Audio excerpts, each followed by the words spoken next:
I've always loved the comforting predictability of living in a small town, every day the same. Until today, when I was walking home from work, I was suddenly struck with the sensation of being watched. Across the road, a man sat inside a gray sedan, smoking and staring directly at me.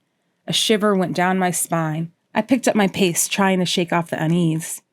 But the car started and it began to trail me. Panic bubbled inside. I quickly turned onto Maple Street, praying he'd lose interest. But it kept following. Cursing myself for leaving my phone at home, I looked around for an escape.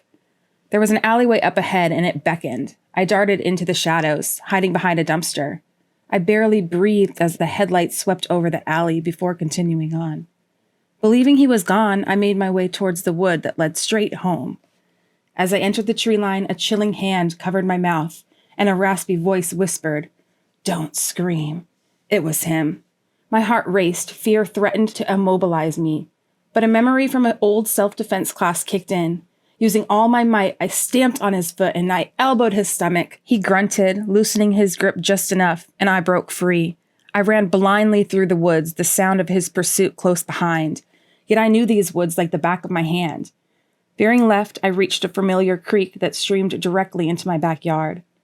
Emerging from the woods, the lights of my house beckoned. I rushed inside, locking the door behind me, and then called the police.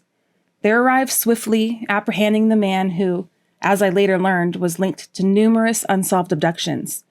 My escape had not only saved me, but had brought a monster to justice.